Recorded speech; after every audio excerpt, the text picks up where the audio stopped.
Bueno, este video que se denomina tema 4, video adicional número 1, voy a explicarles lo más compacto, pero al mismo tiempo sustancioso de la primera parte del material tema 4, lección 3.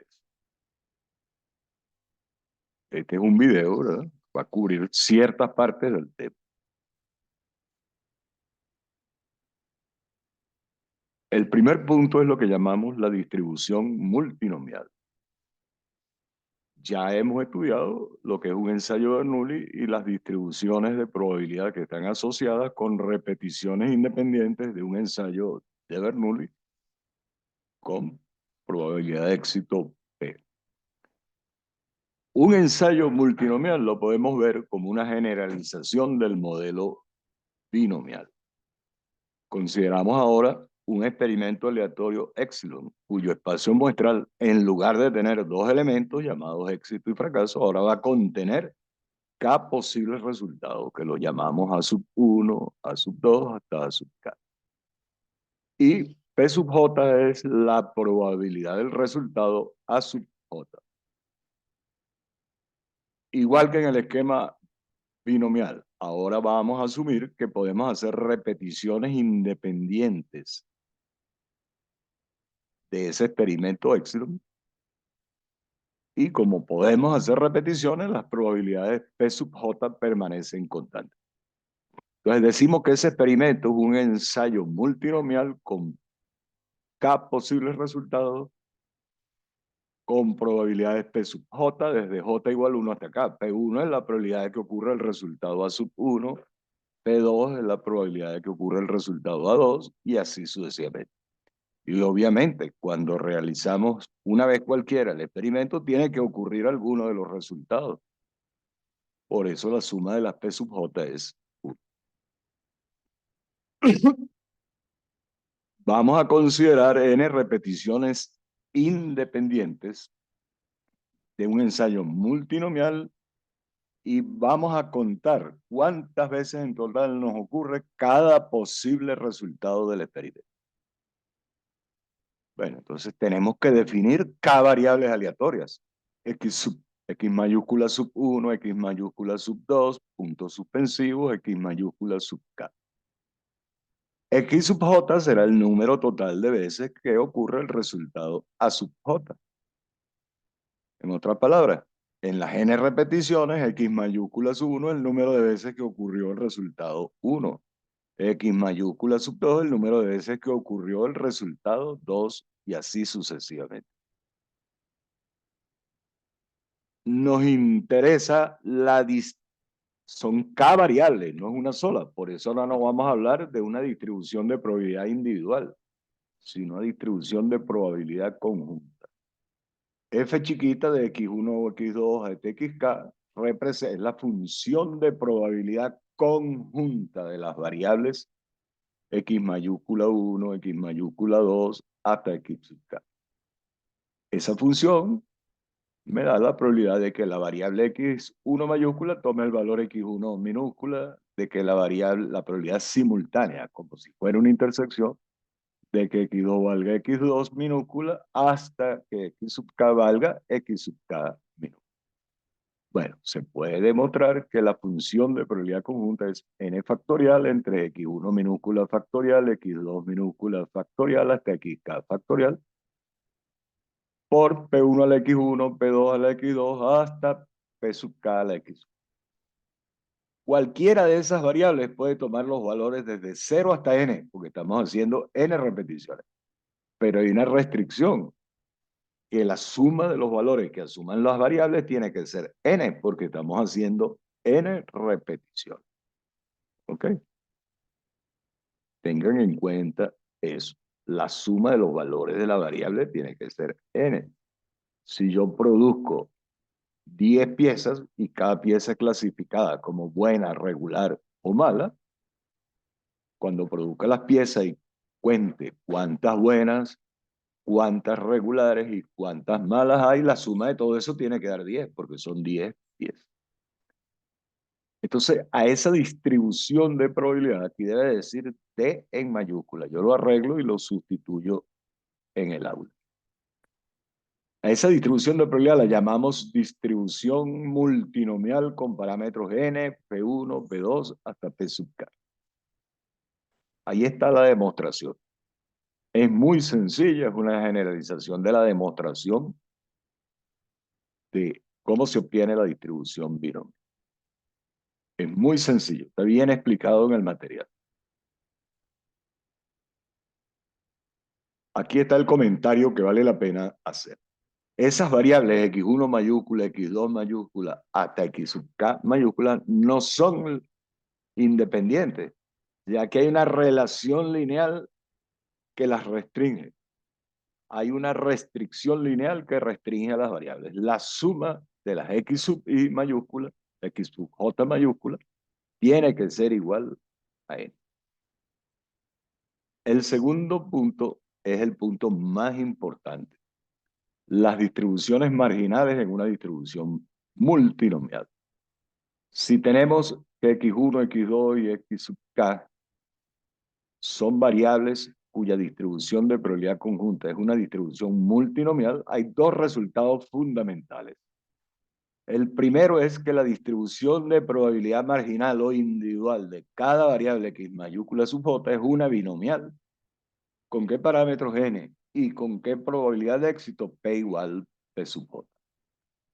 Y otro resultado sumamente importante es que si x mayúscula r sub r y x mayúscula sub s son dos cualesquiera de las variables, la distribución de z igual a xr más xs es binomial con parámetros n y probabilidad de éxito igual p sub r más p sub s. Vamos a delinear la prueba de esas dos propiedades. Si yo hago un ensayo multinomial y en cada repetición decido observar si ocurre o no ocurre el resultado A sub R, R puede ser cualquiera de los resultados, A sub R puede ser cualquiera de los resultados. Si yo defino que X sub R es el número total de veces que ocurre el resultado A sub R, ¿qué pasa? Como estoy contando, observando si ocurre o no ocurre A sub R, digo que si ocurre ese evento A sub R, ha ocurrido un éxito. Y si no ocurre, digo que ha ocurrido un fracaso.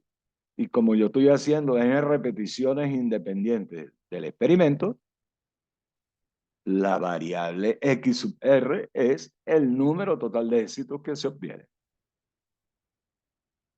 Entonces estoy estableciendo una relación de correspondencia o de equivalencia entre las n repeticiones independientes de un ensayo binomial, las estoy transformando en n repeticiones independientes de un ensayo de Bernoulli con probabilidad de éxito P igual P sub R y probabilidad de fracaso Q igual 1 menos P sub R.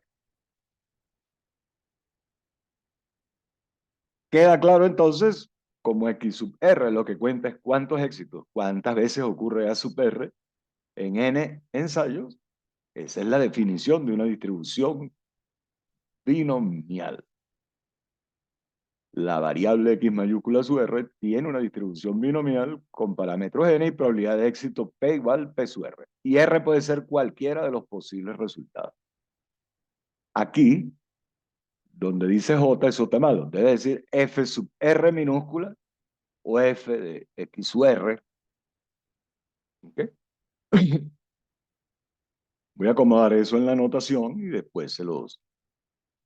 Ok, igual que aquí, ¿verdad? Aquí he debido poner... Ok, yo se lo acomodo y lo vuelvo a poner el material en el audio. Aquí debe decir F, el subíndice X sub R. Entonces la función de probabilidad de la variable XR es esta que está aquí. Y eso es una binomial con N y probabilidad de éxito P sub R. Fíjense que Q es 1 menos P sub R, que es la suma de las probabilidades de los otros resultados. Vamos a la parte B. Seguimos una línea de razonamiento similar a la de la parte A. A su R y a su S son dos cualesquiera de los posibles resultados, R diferente de S. Si cada repetición del ensayo multinomial yo digo que ocurre un éxito si ocurre el resultado a sub R o el resultado a su S, estoy haciendo una relación de equivalencia. Es como si estuviera haciendo en ensayo de Bernoulli, la probabilidad de éxito es P igual P sub R más P sub S. Esa es la probabilidad de que en cualquier repetición experimental ocurra el resultado A sub R o el resultado A sub S. Recuerden que esos resultados son disjuntos. Por eso puedo sumar las probabilidades. Entonces Z igual XR más XS, ¿cuántos éxitos obtenemos? Y eso es una distribución binomial. Ok, aquí hay un detallito de notación, yo lo acomodo. ¿Y cuánto vale Q, la probabilidad de fracaso? 1 menos P sub R más P sub S, que es 1 menos la suma de las probabilidades de los otros resultados que no sean a su R ni a su. Vamos a hacer el ejemplo 1. Estoy tratando de que este video no dure más de 40 minutos. Aquí nos dicen que hay una fábrica de varillas metálicas, que las longitudes de las varillas que se producen son variables aleatorias independientes, y la longitud de cada varilla, su longitud en pulgadas, tiene una distribución uniforme entre 10 pulgadas y 12 pulgadas. ¿Qué significa eso? Que la función de densidad, si yo llamo Y mayúscula la longitud de una variable, de una varilla cualquiera, su función de densidad será, en una distribución uniforme, la función de densidad es el inverso de la longitud del intervalo, 10 a 12 la longitud 12. Ahora nos dicen, si la longitud de una varilla cualquiera es menor que 10.5 pulgadas, la llamamos tipo 1. Si su longitud está entre 10.5 y 11.8, es de tipo 2. Y de tipo 3, si la longitud es mayor que 11.8. Podemos especular, ¿verdad? Que la longitud deseada debe ser la de la tipo 2, las tipo 1 son muy pequeñas y las tipo 3 son muy grandes. P sub 1, la probabilidad de que cualquier varilla sea del tipo 1 es la probabilidad de que Y, no nos perdamos aquí, de que Y sea menor que 10,5. ¿Cómo se calcula esa probabilidad? Esto es la probabilidad de que Y esté entre 10 y 10 y medio. La longitud de ese intervalo es 0,5 entre la longitud total 0,20. P sub 2, la probabilidad de que cualquier varilla sea tipo 2 será la longitud 11,8 menos 10,5, da 1,3, ¿verdad? Entre 2, 0,60. Y la probabilidad de cualquier varilla tipo 3 será 0,2 entre 2, 0,10, porque el intervalo es 11,8 hasta 12. Bueno, ahora vienen las preguntas, es el enunciado.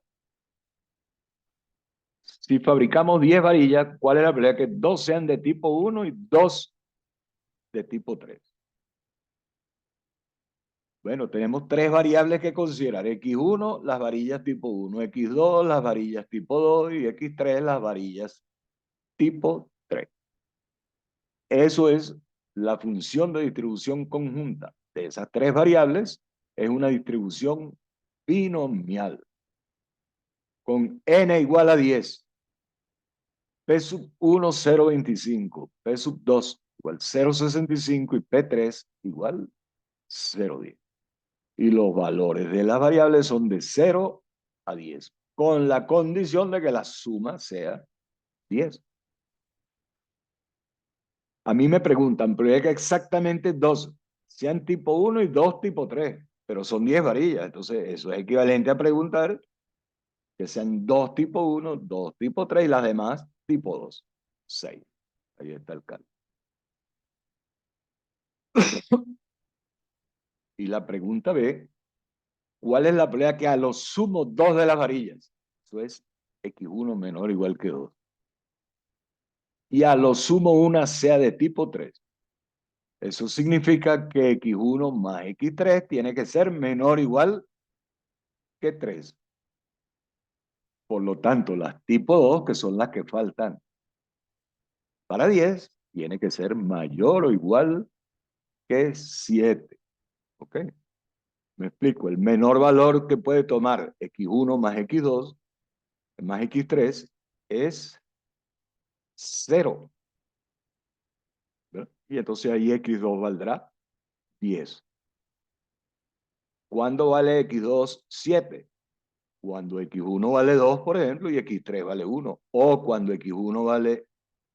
No, ese es el único caso. Entonces aquí está. La variable x1 le voy a dar valores de 0 a 2, x3 de 0 a 1 y x2 lo que falta para 10. 10 menos x1 menos x3. Ahí está planteado. Ustedes hacen los cálculos.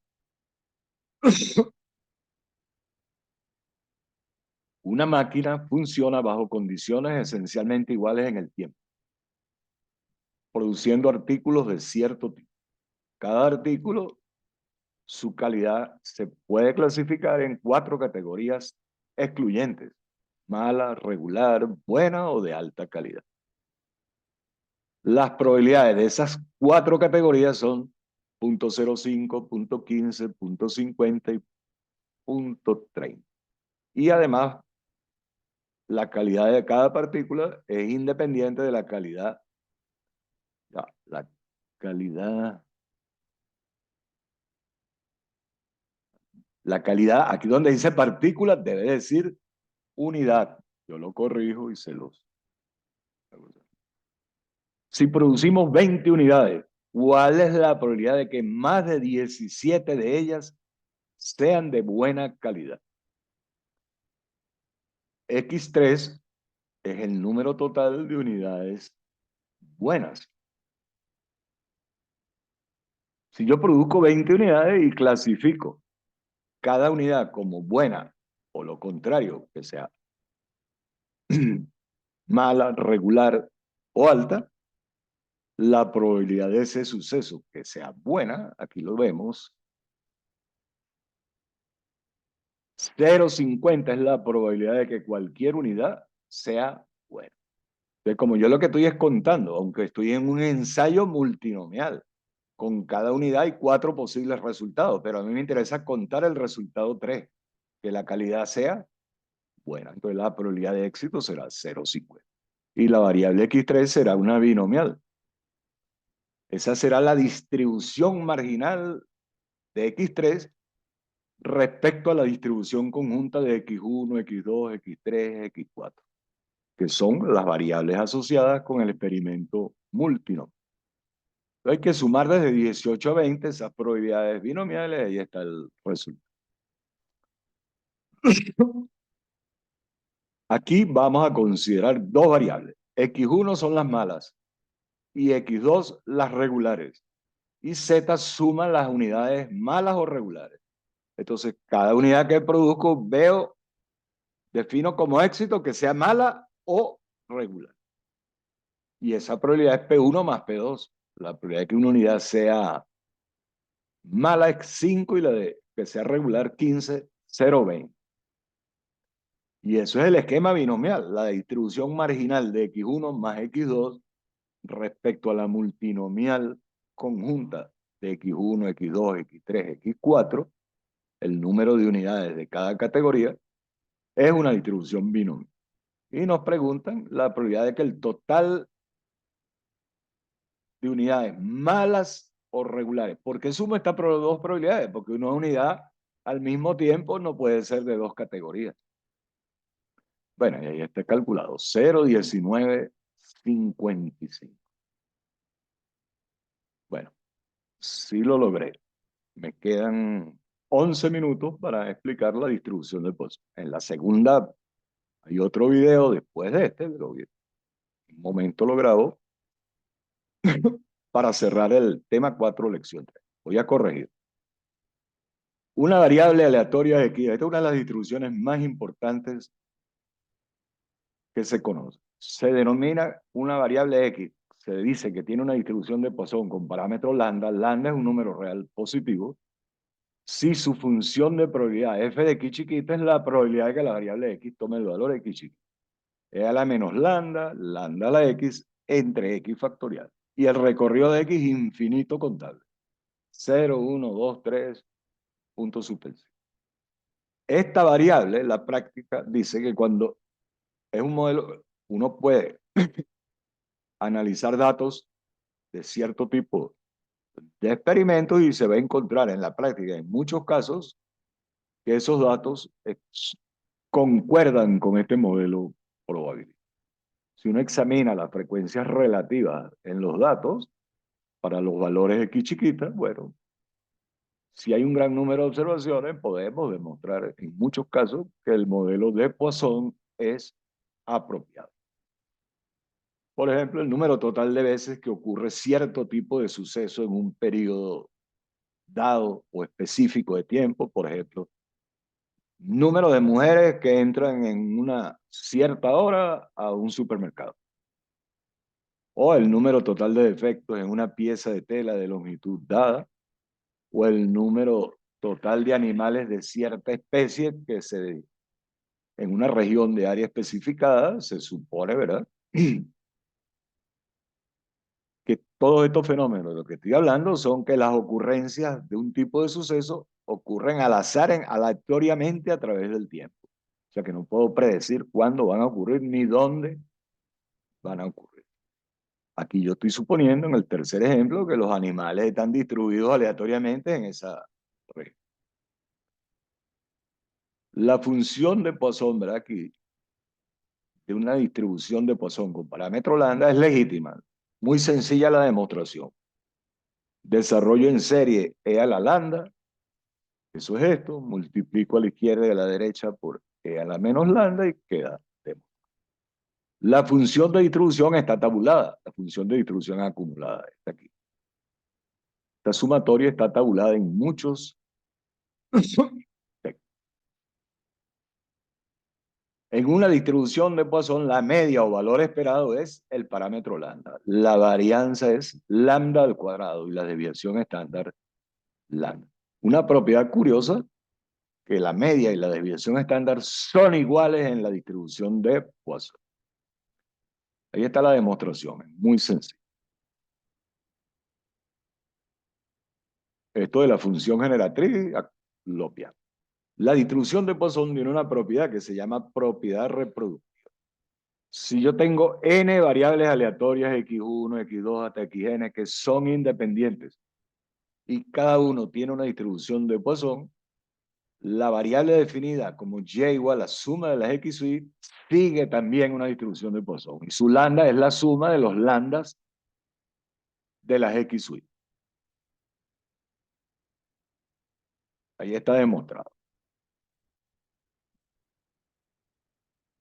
Una situación importante es que la distribución de Poisson en la práctica, aparte de su aplicación a una amplia variedad de fenómenos, sirve como una distribución límite para la distribución binomial. Si yo tengo una variable binomial y n es grande y p es muy pequeño, con np permaneciendo finito, yo puedo aproximar esa distribución binomial a una distribución de Poisson con lambda igual n por p. Los valores que estoy poniendo allí son de referencia, como regla práctica. Pueden ser, hay autores que lo utilizan otros criterios, pero n mayor o igual que 100, p menor o igual que 0.01 y np menor o igual que 20. Cuando esas condiciones se dan, esas condiciones no son irrestrictas. Pudiera ser n igual a 80 y la p mucho más pequeña que esto y np mucho más pequeño que 20. Por ejemplo, si n vale 80 y p es 0.05, eso da 4 y 4 es menor que 20. O sea, hay flexibilidad para aplicar eso. Entonces, la función de probabilidad binomial se aproxima a una Poisson con lambda igual n por p. Bueno, el siguiente punto es el que va en el próximo video. Este material que estamos viendo se llama Tema 4, video adicional número 1. Déjenme ver si hay algún ejemplo aquí interesante para hacerlo. La otra parte es larga y enredada. Vamos a ver si la logro compactar.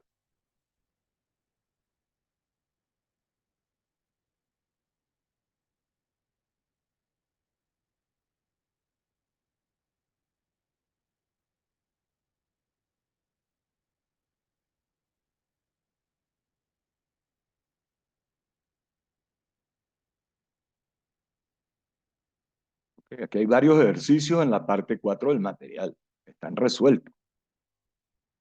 Todas las dudas de este material las vamos a ver el miércoles en la clase presencial.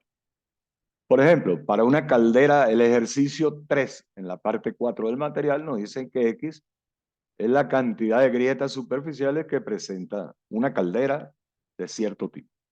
Y nos dicen que X tiene una distribución de Poisson con lambda igual 5. Parte A, probabilidad que la caldera tenga exacto. Bueno, la función de probabilidad de X, ¿cuál será? Una Poisson con lambda igual 5, su función de probabilidad es E a la menos 5, 5 a la X entre X factorial. Y me preguntan la probabilidad que la caldera tenga 8 grietas exactamente. Bueno, se sustituye X chiquita por 8. Ahí está el resultado. ¿Cuál es la probabilidad que la caldera tenga a lo sumo 8 grietas? La probabilidad de que X sea menor o igual que 8, sumo los valores de la variable de 0 a 8. Yo lo puedo buscar en las tablas que yo le mandé. Entran con lambda igual 8, 5, perdón, y R chiquita igual 8 en la tabla y lo encuentro.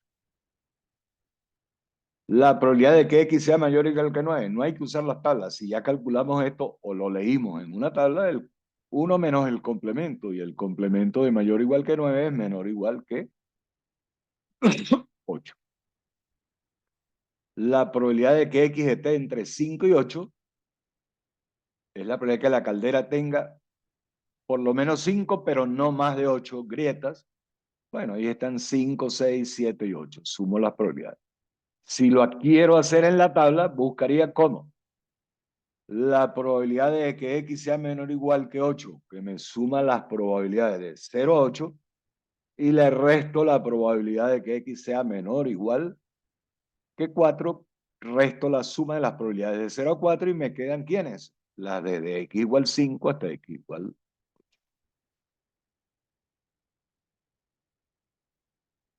La media del número de grietas que presenta la caldera es su parámetro lambda, 5. Ahí hay algo malo. Vamos a chequear. Por eso es que es bueno.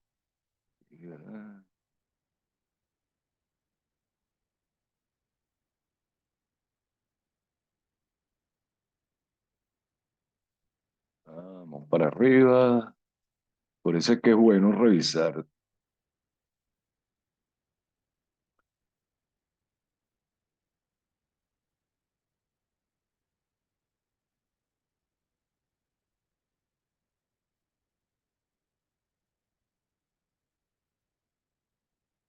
Ok, la media es lambda y la... Ajá, ok, había un error en el enunciado, ¿verdad?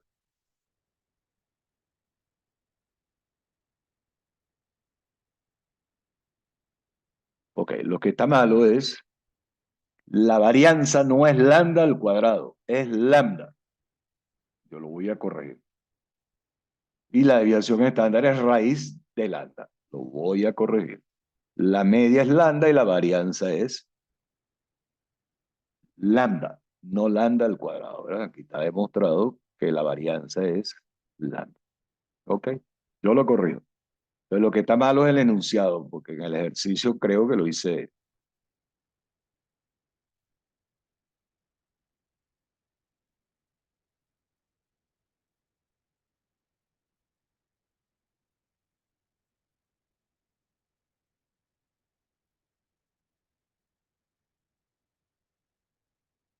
Ese ejercicio estaba aquí.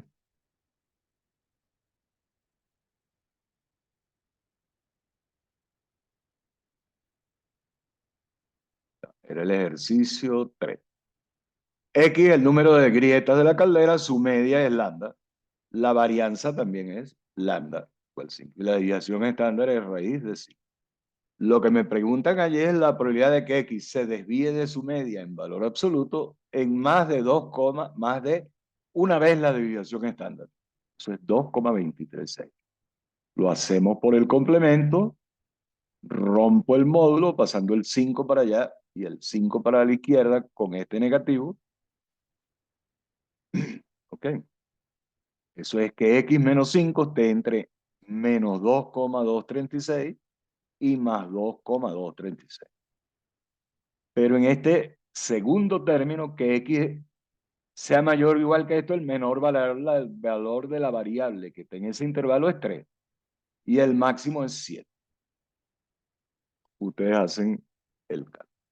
Bueno, entonces este video está listo, nos falta otro video de este tema. Recuerden, los errores los corrijo y se los